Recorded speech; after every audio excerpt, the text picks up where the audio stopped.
Hi friends, myself Rohina. I have qualified UGC NET in Karnataka State Examination in 2025. Let's read teaching aptitude paper 1 topics, memory topics. Human memory ಬಗ್ಗೆ ನಾವು study ಮಾಡೋಣ.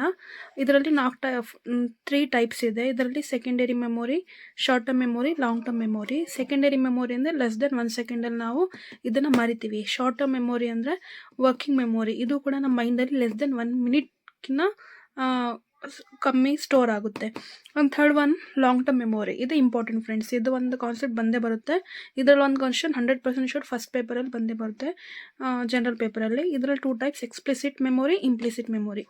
Explicit memory conscious ಅಂದರೆ ನಾವು ಇದನ್ನು ನೆನಪು ಮಾಡಬೇಕಾದ್ರೆ ನಾವು ಜಾಸ್ತಿ ಎಫರ್ಟ್ಸ್ ಹಾಕ್ತೀವಿ, ಅದನ್ನು ಕಾನ್ಷಿಯಸ್ ಅಂತೀವಿ. ಅದರಲ್ಲಿ declarative memory, facts and events ಬಗ್ಗೆ.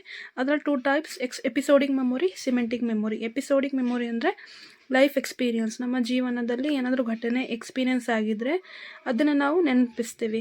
ಸೊ ಸಿಮೆಂಟಿಕ್ ಮೆಮೊರಿ ಅಂದರೆ facts and events, general information, basic information ಓದ್ತೀವಲ್ಲ ಅದನ್ನು ನಾವು ಸೆಕೆಂಡ್ ಡೇಯಲ್ಲಿ ನೆನಪು ಮಾಡ್ತೀವಲ್ಲ ಅದು ಸಿಮೆಂಟಿಕ್ ಮೆಮೊರಿ.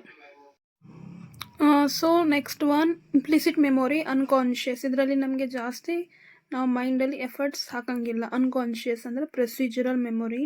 ಇದರ ಟೈಪ್ಸು ಅಂದರೆ ನಾವು ಡೈಲಿ ರೊಟೀನ್, ನಾವು ಬೆಳಿಗ್ಗೆ ಬೇಗ ಎದ್ದ ತಕ್ಷಣ ನಾವೇನು ಮಾಡ್ತೀವಿ, ಬ್ರಷ್ ಮಾಡ್ತೀವಿ.